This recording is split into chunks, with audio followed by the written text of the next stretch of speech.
Nunzari. Welcome to Finding the Voices. I am Monica Ingatam.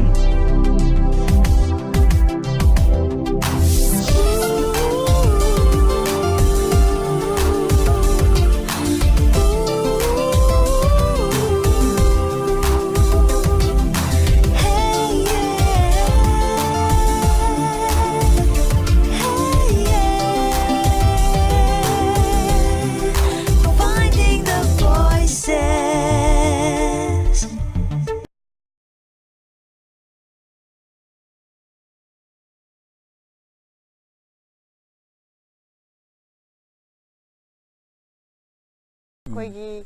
ngasai loyana pan bad valley the haiba tare ko adum conflict lai ba haibadi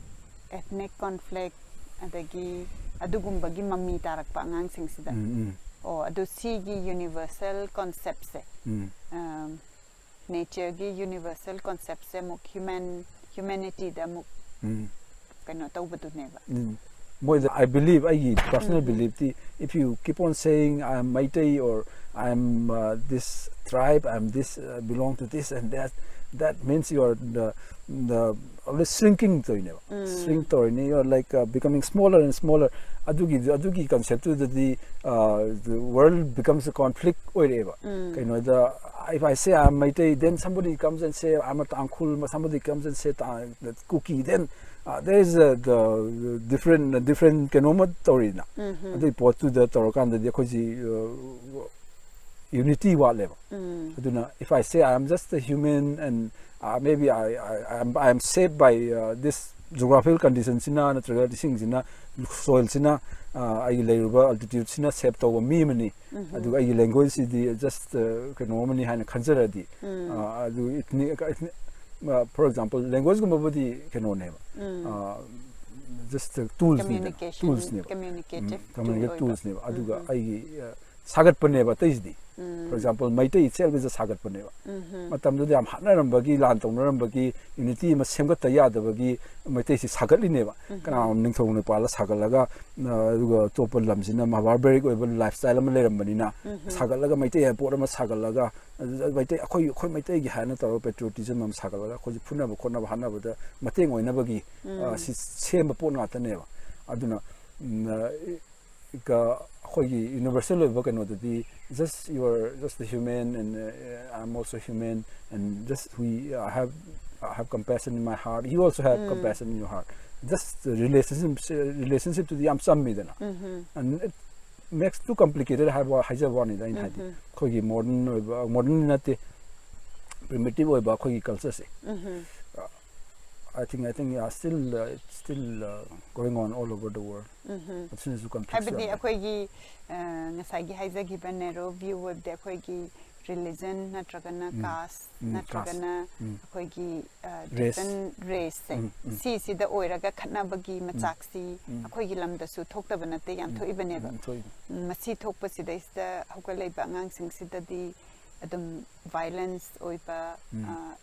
sigumba da su yamna thengnare thengnaba sina ngasagi economic ki kano se background sisu solakpa adu mayam si pulakanda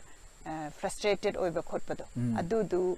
sida retreat ki isolation ki da la akanda kitang calm oina oiraga amata oina ubado adu ne basigi vision se amata oina uba hiding ngasagi plan se sida is the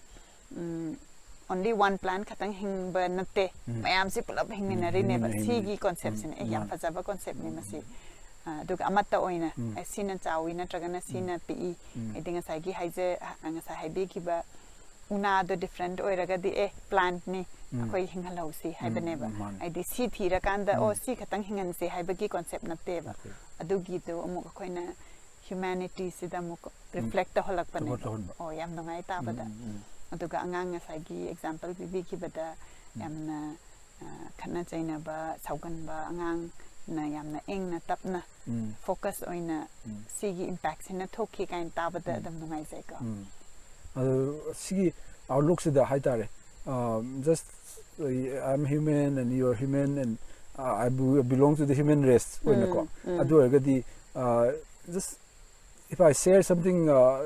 like-minded oiragadi dum yam nungsinana dum saminaidana tinaidana aduga if I say I belong to this tribe and I belong to this race and adu haragadi I belong to this kind of religion, then it's all it's so insecure way aduga it breed violence I wakhanda ko aduna sigumba se personally ethnic class natraga sigumba class se thingna kiba yaw bi kibra aidi somgi wari tajabada adugumba duna yamna influence oi besu male ko ai samak kan tawi yamna adventurous oi na wild na hopa mineva aduna keno khogi patriotism ga ba the nationalism ga ai han explore to ba yam young age da nationalism patriotism and the sea the khogi ethnic oi ba kangadabni khokadabni have sincerely I committed or me adu ga the my life was shrink away I ten life moina I can die having that I can die for the motherland I can die for the this for the patriotism sake ko and my salamineva I think kitang lingai ki matangda violence kumba dum khanaba chaina nataba aduga people movement se yamna yawningame ba always I'm social media ro minina I want to do something for the I thought aduga anda ina I so chalame sim personal po ne aduga adudi yam tele ba tele hadi I for example I say I will die for my mother country motherland haidu ne ba die means you're going to be dead no I vision the amtendra the ko nadi ai muk larger perspective yang kanda and I said dum loine rak padagi di country dagi simam je u amta boundary leramdre dagi say amta country aba laite dagi ne say homi banung si loina samnaraga loina matone lemine ngatani why there is so much conflict, why there is so much restrictions si human na semanga to ilembo realize tawjara paneva ada ina khaluri sing du lo irrelevant ora kwa ai sama thanda realize to bone aina hana khoina power ba mam do tamdu di am reality oeba ai matam du di ado hojiti it's all amna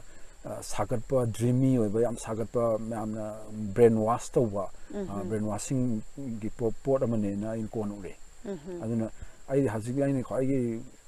yamna threatening oina ubuse khoigi lam anywhere in the world go ubuse khoigi angang young mind the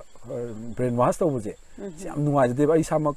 sigi go through tawkhreba aduna brainwash to by the moi open no thambiraga no afaba phattaba no decide tawjo but don't pollute don't damage your body habagi type ta kone tawisi nauji don't pollute your mind the feeding mam tawraga but koi ask question that what is the real truth the hango haidu neba hajiki dina feeding to neba this is the truth you have to follow this haidu neba but what we tell the young people hajiki generation haisina this may be true this may not be but you decide ko do khoi na kanom di open door tham doi neba adu pot ni adu but don't the enforcement ai di nang si tawgadabani si tawdradi ade haina khoi gi enforce tawbagi chatna bi se si nataba o si lai na ta aga madu midugi knowledge oi hora kanda atai su open oi raga masagi own choice na pamjara ga follow tawbadu ki concept ne baloyana hybrid se hoi duga khoi na jina meantime life is short life is very short in the geographical time that it's blink of an eye never adugi matam 70 years 80 years human lifespan it's so precious so precious you have to do something meaningful oiba duga isada self contentment nama porakpa contentment nama adagi realize nama the live to the fullest haiduneba live to the fullest unless until you don't if you don't live your potential full potential hingdrige the always regret not the longingness dum yaw leidane himenda sigisi why where because we don't live to the fullest neba adugi tuna that's what we try to tell the young mind now hajaisina look search find out what you really want to do in life adugi pot adugi in meantime don't spoil your body haiduneba don't unnecessarily don't eat nisadum chasan ga sojang tawgano the healthy body the sharp clear mind si darkar ni hingbada ko si pot si dane khona focus tawjai je volunteer dani ko hajai je khoi mi atopa tawjaro banate dum ko lakpa mi sin sida sharing tawbane ba khoina chalaga si tawgadamni hairu banate ba sida isela isina di mangonda calling amadi la e ba my nature sika kitang samnaning ba adugi lakpadu da khoi gi sida tawrise engonda susmain tawraga help tawki haraga share sum tawraga tawki bane ba bage si tawraisi su tawdia da ba khoi especially nature lover ne wadi nungsi adi jiban nungsi ba mi ne aduna uwabu hatoi ba yanthali ba adagi jiba manghal isidi atopa nate atopa jiban nate ba human ne ba human si human son manina human ama gyan ta hanbada koi thabak se wabu nungsian ba amata oneness found ni dana wa si jai gi pa mani they my real ancestor haigadi wa de khoi ori ni dana khoi wa nung mache tai bo the living organism ori si tam ora ga human ori ni dana and moi ga khoi ga si tana thana ba ya da mari ma lai dana sigi mari si khoina punsi location da repeatedly khoi hai do ne ba you are not separate from this tree you are this tree also hai do ne ba you are not separate from this earth ko you are the soil itself hai ne ba aduna soil ga ai ga tree ga uche ka waya ga leina mari sa amata oi ba mari sa khona dum sisine focus to je aduna where you stand human nama oina ma where you stand you are a guardian hai do ne ba you are a guardian to guard all this because God has creation the phajaba kanoma khoi da thambirame adu instead of destroying it instead of spoiling everything we say guard it and nurture it haibane khoina aduga from that you get joy and feelings actually something word cannot express in the mi amagi feeling da mai dum khoi da contentment yam phasan phawbani na adu gi pot ni share tawji volunteer me am okay adu di music se adum kana gumba khoi ki listener tapi me am na phamse da lak ke harati kamaina coordinate tawgani kamaina lakpagi sin langba tawgadra na traga moina ma phamse da dum hide na dum lakpasu ya bra kamain taw ya ado hire ga dilak pon di phai kaino da khoina khoi gi volunteer ma guide oina yaura ga di mangon su nungai ni khoi gi mafam si chathok sindor su pa to su phachana khangba mi ma yaura ga di kaino da khoi su caretaker ma le ma du ga di mental do ahni na ma ga chana da su ya aduna volunteer ma rakta mi masil laga di tapire ba mi du si utpa daki adum tawba yayaba thokpa jaga ba khal le khoi gi keno se perspective se for example perspective I have the khoi gi human yoba human magi akhoi family akhoi gi locality khoi country state abji lai ko the state where the state belongs to have it where the country belongs to it belongs to the mother earth no the mother earth belongs to it belongs to the galaxy this solar system belongs to the galaxy and milky way where milky way belongs to the millions of galaxy sigi pochi amada ka khoina pixel laga dum yeng lai reba we shrinking too much aina khanjai je shrinking the pixel laga de dum like conflicts to in hai khanjai conflict see you have to see broad or next thing yeng but the gawe brand kalli kaino da as long as the earth stay healthy earth mother earth sina life si supportive oi bagi khoi leiba wani ado mother earth sina once it is like self destructive mode ne lai mother earth lai se kaino the human itself is a mother earth the human has this destructive nature as well as Nasagi extreme tak pegi betul. Kano ama nurturing oi ba mother gi oi bismi yaw. Especially storm laktana volcano pokhai dana dagi hurricane jor ha bai mai ba le nature ma su yaw. Ani is nature hale ga kam di oi dana dum. Ada khoina magi violent oi ba nature si katang explore taw dana dum lei ba gi ta human gi su yaw jari ne mother earth ki nature ngon da yaw ba. Ai mother earth ki calm oi ba sunshine gi oi ba beauty adagi sunset ki adagi adu phajaba side tuna kaw tho ba ignore tor ba. Ai gi violent oi ba side to si katang dum remind taw duna si katang da dum sakre ung le ba. Aduna human is destructive oi ba gi kano parasitic oi ba nature ma yaw type ta leiraga humans in a mother earth se self destructive mode lai re humans has to be lifestyle changes am lak yaad re humans lifestyle haidi magi compassionate over side magi ke hani positive over broad over perspective se si sa si lak ta si sa si lak gi kan was not tragedy that's the only way in can see ba not tragedy artist akhoi future human generation na uriang pada akhoi generation ji fail loiraba manipur fail loiba state na haidana ado whole humanity ji kan da humanity is fail loireba fail loiredi our ocean has been polluted our rivers has been like completely khoi namthire river amana ko adagi mountain and sea loima degrade tawre na khoja si possibly human life si support to bogi keno se life support or mini life nurture to si ta dum wasal idana mi se dum unhealthy or ji conflict zone na kau zare ko ina manipur se ta sing na hairati akhoina chaujarak padasu irang adum tholak panina yamna kanna mapani pan thoga chaujarak padina chede sum larik ta focus tawraga chaujarak pan ado dum akoina pe ngai dagi uba irang se huji huji phodum tawri ba masida chain se dum kya leite haizari ba ranga sai loyana lebi bada yamna extreme oirame na haibi ki ko edi akoigi imale vaccine nungsidaba midi yaudaba nate nungsiba se kamaina utkani aina adugi from the level nga sai laise mane adonga sai imal ba nungsiba gi ne to wadi manipur gi damu ka nom tongning bagi tawri ba but akoina the different way that of one ba mane dai nga sai gi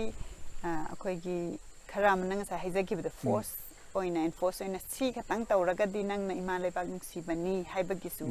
adum leitaba nate haizari ba adonga sagi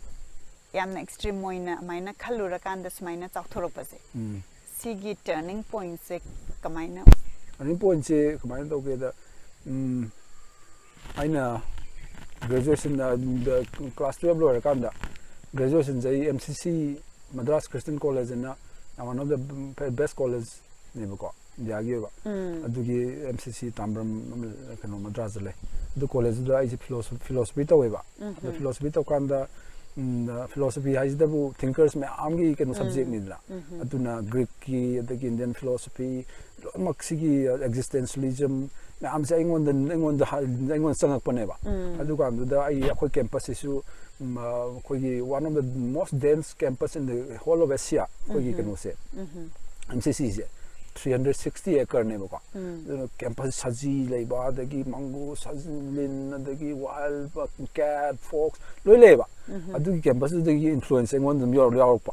adu dagi ai si ai gi vision si kitang chauthore ba chauthore ai gi patriotism adu da nationalism sina ibu toroga ai si pixel laga for example ultimately I'll end up as an activist, you know, for example at the extreme case I will join some underground group or something like that, then shoot out I will be dead sidoi neba adugi pot di aduga ai lives di just adu khatangi oibra amu hange dana aduga kona di thinking me am dugi me am da ngon hanjal lakan da di moi thinkers me am duna influence torok pada di life is something very precious oiba explore tawar modam ni harba kenoma ngon da yaur eba to the fullest explore tawar modam ni harba gi adu kan da kona adum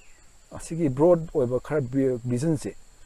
si mathanda dum lai ngasagi education amuba adagi siga loina bada pusi lok siga loina base adugi na mukona sida la kan ta ngasagi clear ora padi tamgi ba adagi experience ora pa mayam du tora kan da aidi aina sum khajabada akoina mayam gi marakta leira kan di isagi self company na tabani na aina kanom khalingai da amana mak kanom mu herakani amana mu herakani aduna ai se kainoina khanda bangam da matang sudum yawe ba adu dugi duda akoina isolation se tawra kanda isana khangjarak paduna clear oirak pane ba adu sisu adum yamna asagi akoina kai haitare kam oidaba mind se adugumba agitated oibagi sida akoina kam oiba mafam da chatlaga khanjaba sina sudum kamne samadi poraga isana karam balambi da chakani lambi sidi sidala iba missing sido na mag different neba id magi profession adum different oiram bayai aduga moina tawru badu da clear oibagi kainoma puraga chakhibagi waneba yamnai this more focus oibado more clear oiba ada akoina tamrizing all knowledge nebako knowledge is like gain through books and somebody even what I'm saying maybe somebody's knowledge or money I somebody aman have knowledge or aduga what I gain out of self reflection it's a wisdom wina wisdom neba I knowledge me am duga dagi I ngon dagi power experience duga ani do comparatively click tor kanda I ngon the wisdom amala wisdom is something it cannot be forgotten. The power, the knowledge, wisdom is it's a self. It's like cow deva. You can teach to the young generation wisdom. To the clearly tapang amidana. Duna wisdom haitare. Wisdom sometimes not developed by. Mana kogi kanom da apa mathabam da focus toraga apa mathabak yamna clearly commit to thabak to buse some naturally wisdom should rise the way in kanse lekin asai gi loyana pan pike pete yamna phasaba point mafam asisu dum mi keno khaidana doinamak adum any person different religion caste creed lak padadum welcome tawi adum si khatangi ne have like te it's like same as like the forest amaguman nasagi forest amada usek am sanga saidana aduga am sanga pambi pang hojali adi pa tawi same as that akhoi human khataneba asida we have too many things in our mind we think I speak this language. Once I realize in the Amadis, I'm Paljaramge. I read your taiba. BBC says the Matam Len Matam, the Queen, Dum Labor, it and the Labor, BBC, Tap, and you say, I was so informed. Makadale, maybe the informative way. But the BBC Targa, the American Zaz America, kind of BOS. Do I say Ampame? I do weekend Zaz Taba, the key, VOA, you know. Aduga kano no ma BBC da pam ko wangang mamagi wangang ma da pura English ki moi British ki accent ngange aduga nupas di Punjabi ne ba okay ada ma di Punjabi ni hai kan ko ne my accent di emta Indian ngang ma sumande kem sumande adu ma di British ma san ngang ma le oh sidi miyo be wangang si bo ma leirum pham duna save to boni I want the realization that do however if I have stayed in some place I'm a from the guitar there will be like you know Macon dang tab that they could so identify to my maintain to have a roy you know to we are a mato na I get oh siore akoina yam mai adu du high city mai le famduna mafamduna dum save tawbani yam temporary oi po ne da ina ngon realize phangbani adu ni mitu su okay admaina akoina sigi akoina yam na khangde sidi yam kainom da dum holon to na dum hona bagi time insecure oi bagi kanoma once if you let go prator kan da you are more liberated or secure or dum leijabado adu natana akoina holon to kanom da holon to no hona ba mangidore ga am insecure ba adu gi du hold on to baduna adu phana ba hona bada oina kano agitated or agitated oina pixel lak bagi string to bagi kaino da aina sa haja gi bido if you are shrinking to body mohta expand to kana khosi human ji mai ba human live more joyful kaino da human for example in haja ba trekking sa lo hiking sa lo duga view phasa ama expand kano horizon pa pa samudra pan da buler so lekan da khosi khoda yam nunga am power ji expansion ne ba expand to budu if you like your say your vision is expanded to the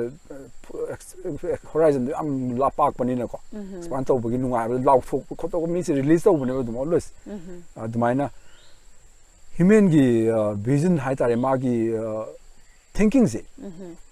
si expand to the ka expand to south thok ba da ka or brand khanje ba not shrinking pixel line ba like my family my wife my children only this and I know that also exists tita way ko I give him my wife my family my son my daughter exists tita way ko my locality exists but where the locality belongs to where this I know sa jab to board of vision namas daka way ba as well as the reality haragadi siki haibadu apik pa vision do adu da what I how my fit into adu su khang bu da ga di oi da bu natti situation du ya dra kan da ina am saw ina le su ya de adu what can I do in that kind of situation high taraga di du mang ne khon pu si lok to jai di locally yeng jar kan da o wa si lon kaksal ka do re adu na forest ma sa ma di semase and semjai ne ba aduna khoi gi local gi keno du lai perspective to tawjai ni adu as well as khoi gi human ma thinking capacity boundless ne ta adu gi boundless of thinking to lai je one habiti akhoi na hojik akhoi gi lam sidda chana bagadi yamna adum context related oi habiti akhoi na conflict se ayam banadi ngasagi hold on tauna ba natragana sikatang urapagi o si sina si phangragadi phangnana baharaga violence ta su resort tawrakpado adu natabada kitang broad oina urakanda o si natraga su atai leiri natragana ngasagi side haibi ki bada compassionate side adom lom da explore tawba adom lom da oina focus tawbagi initiative neba khona khoi sida art and culture am chokole haije khoi lamsi amna culturally am kano tawi traditions am rich oi adu da haije what I believe is mafam sigi soil sina mafam sigi uwa ma am sina akoi bu water padana soil paramdagi khoi tharu ba fertile oi bagi ada khoi na organic oi ba hapta ba cha bagi wakhan thoktana tawbagi wa ma am sina to yum phajana sa yum ko yum lei kai phajana le rakpadagi leisure time lakpadagi le rakpadagi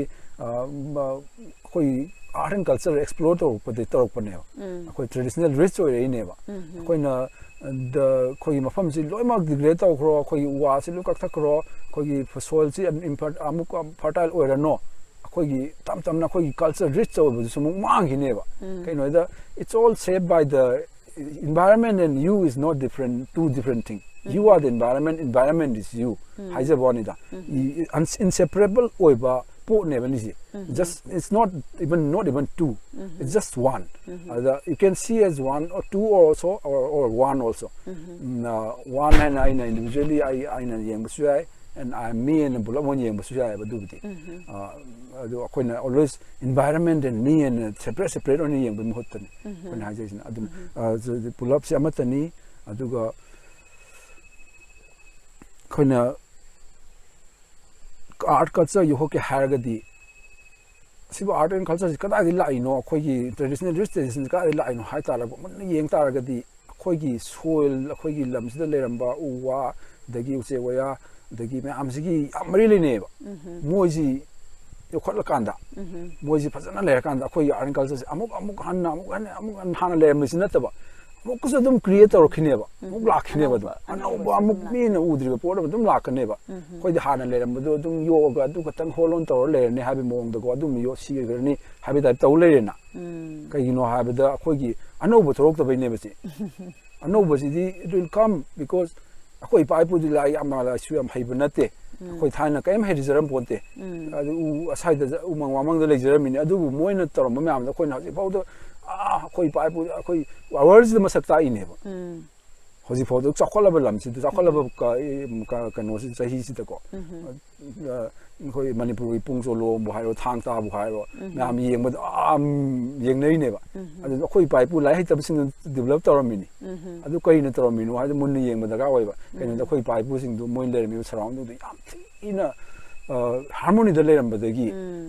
dugi pot thoro ine moi dagi naturally toksar no ngai na dum leirabni na ba thoklap toksar ko ne duna koina if you create that surrounding harmonious surroundings create dum semgar ko matanda khoi gi song gi art so dum dum yar ko ne dum masi natural course ne ba the ambience to paragadi afaba pot pothorakani dagi hanagi leizaram badusu yokhatkani anau basu pothorakani new creativity thorakani duna huzik the hairaga nang saigi uwa thaladi pra dry oire adai kemlaitre adai sare adu myam duna muk saigi akoi gi yamna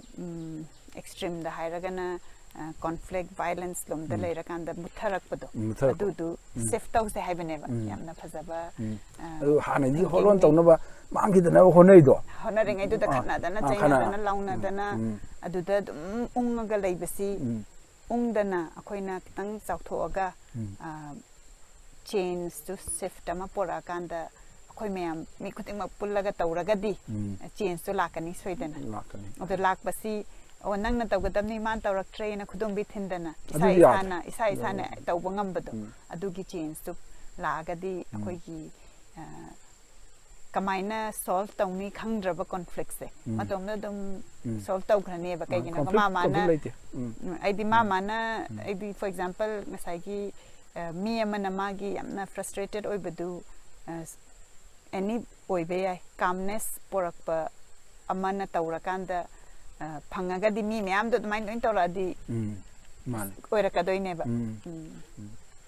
yamna phajaba concept ni aduga sigi somna mi amana hogdora kanda muksi ripple effect oina volunteer na muk tawkhre the volunteer na muk tajabade ki muk tawkhre the ai samak sigi maram da tara kanda si mufam jam lakning na aina muk laksabani lagi ai gi akhoi gi episode si yeng biba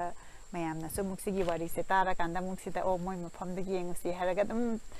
sigi positivity se spread taw bagi wakhalon ne ba positive ada masigi maming da punsilok aina kau bazhana kau biram ra kamaina tawe mafamse si mafamse maming sigi matang da kitang khoi gi lamji ona di punsilok se amna historical loiba mafam amani masi khoi gi lok taret ki ising akhoi serau da lok taret ki ising si dum sinei ba khoi salai taret en leidana seven clan leiba do dugi da salai taret ki sing hol sing aseng ba hai tare si punsilok ki sing ji ma changi khoi sing lok taret te khongkolak pada adagi luwang salai gi ni sina luwang ha ba clan dugi adugi yam sing be no ba duga abudo moi mai chau taret ka na leiram ba do moi chun hawai sida wa tan pham oiram mi ga so hai moi thaina matam amada ado yam songam bam pham ni amna ata forest so ba kon ba thung da ata horam bam pham ni hai mi ne kon ba thung da ba yam chau ba British na second world war da top adum kapsal ga simai sta kapsan bagi nomai koi bom gi kanu machit kanu jam phangi oh sidai sa kanu loyana lai bada some explore ta bada oh very interesting kanu machin do oh bom kanu gi rocket ki machin nai da dum jam phangi okay adanga sai loyana pan beki bada mi se different akoi loya isabuti maitai ni ko maitai na taba tai su dum lakhi ba yaw ki bra kamain taw kana lak pe khi atu ki matang de tang se dum mi dim ba ai dim ma ga no haning dre ma adu da na maitai ga haning de be kai you know ga concept se akoi di mi ni different laite hai bani na ka no lai re ba angon maitai hai ba angon ngai ti ai sila adu dagi wang khala ga lakrab ne ba language am di ngangi ko angon ai na ngang sei I can speak something else also. Language it's just the tools. It's not my life. I want it. Even this country is not my life. My life is so precious. Your life is precious. This language is just side tools. But life is communicate na bagi amamuk pick up the way. Example but what important is your life. You have just one life. I hygienic message to everyone. You just have one very limited life. You're born, you're going to die. It's fixed. It's just a journey of 60 years, 70 years journey. You have to live it to the fullest. Not necessarily you don't have to die for anything. Life is so important. You live till fullest or more, explore or more, and then only you will happily die. Otherwise you die regret, with all regrets. What's the use? Precious simagi khatna bagi simagi tauna bagi da hatna ba adai scenery myam se for example as Robinson High se ko it's a very sensitive topic. Robinson se makhoi na video jikma bu Robinson High Robinson masa sigar na khoi ma Robin Hood se Robin Hood ai ba ngang di ma hingingam gane ba semudi Madi design the brainwash out and cotton at all situation ma accidentally see the given do magi the aim and objective my life the tony I'm later see my potential my pull conflicts the magi life samang aduna individually individually I believe in individual. I don't believe in this society or things like that, collective way work and say sagat papona man khanse individually you have to live and explore what you really want in life. Sini then only you'll die without any regret. See but pain hingamaga see but aina tawba ya ba khai ti tawjarame adusu ngasagi violent oibana tabada aigi keno haitare nungai na harmony da aduda tawre adoidi dum akoina naturally keno tawba kanda o pele hena maina tawbani haba like if you live to the fullest keno hingmase hinganda di keno sometimes you can die any moment. Like any day is a good day to die habodo pele na keno tawre adumai na hingbodo adumai hinganinge like the tawning mom am to lega dum am na siba mijing se penda na siba do si chatning tawning adagi keno the my explore to gida but ma gi potential do duna ma dum always die with lot of regrets. Ado masigi the future the dikari kari chauthok pagiding sai kitang habi kre ko ada kari kari di ko the reorganize among to is ai traum do matungda after with the background of all these trees ko koi umam si maning the lepaga haitare koi marak the lerega ama chai hambai duna koina human lepaga uwa si semgalai ne ba jino hime uwa lepaga maning da koi mong lepaga handam organize taw hore wapse aduna koi gi koina khalisina khara chauna di asiga tang nataba koina hana koi vision budi amam le pambi lo khomjamba kochamba thazanba kochamba da moena chauna say for example trip tawra chalaga du umangdu chaluraga dugi adai chapa degi mani to wadi khomjalakpa thaba sahi me curriculum moina adagi program awareness program sinba adagi adugidi akoi vision da yam lay even the organic farming gumbada akoi changsalakpa khan khara chulai angangsing akoi employees oinaba pasa income thornabagi vision yam khara leje forest department is hand to hand work tawminaraga thabak tawba the atopa sisters organization myam lay environmentally concerned noiba moi ga sumuk samnaraga akoi ga si langol se khara chaun kannaba wakhan chu leje in the meantime akoi ki sidlakba akoi retreat kumba su sinningi conflict oi ba area sidadi akoina piba ngamba gift se akoina hanjabada khanjabada mi se clear oina kam oina khanba ngamba gi sakti se amuk halakna ba haina adu saru amoina akoi sida ponsilokta koina 2 days 3 days silence retreat kumba sinningi silence retreat my opportunity people self discovery ki asa phutcha ba kano ji jinja ka chamba bijaraga dagi detoxification gi kano mani adu tawraga anda dagi magi mind gi ba khuna kano exercise natraga physical exercise mind gi ba su khuna tawraga retreat kum siluk ke tawje dum ta ba de yam ngai jai akoina su ngasi sida la kanda samkat pasi yamna adum king batanungai hena chakolak na bagi damak the best wishes pizeri thank you I di kasis khangpo te seng budi taw ya thoyauji haiba wadani busi lokta ko ado taw bus thabak tawriba khoi sida tawbudi ai thandan tawba nate umang ma sembadi mi imtana semangamde initiative logje haibani khoi tawjai sidi khoi gi volunteers WAPS ko ba maning the backing the lay khoi ki WAPS ki volunteer hai tare asisu amana truly volunteers ne khoi di amna khoi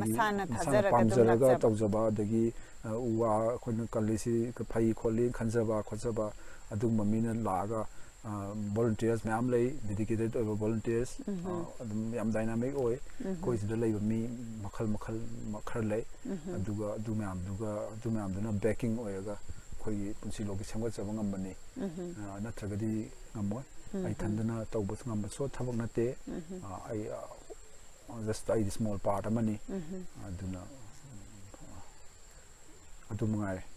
ta koi volunteers myam the dedicated tawba thabak akoi punsilu ki thabak ai di mayam ai di adomna laga hogibadasu asagi akoi gi lamsida kangaunaraga leibase magi direction si kari da chakani kari da tawni khangdabase sumaina different tholak pasesu tabade yam ngai jai ko idi adomna si puthorok padagi tawning ba mi mayam da yaurusi ena la aganda sagalaga chakthorak ineba aduna ngasai si gi thinking se lakpada ngaure kaina ga masu komai te ino kaina palambado the hojiki stage sidadi mayamna la akanda magi discovery ama porokpada su dum isana tabada su nungai adum na su satisfaction khara dum phangbiram gani na thaje phangi de hojiki we akoi sahi jam salapaga loina akoi ji practitioner masu oina we are practitioner in Zen meditation bahaya su koi phamme ba morning evening gi practitioner ne aduna there is something every day there is something some realization some revelation adum tawe ba sigi si clear or adum tam clear or pada we think we need to share this to the people around us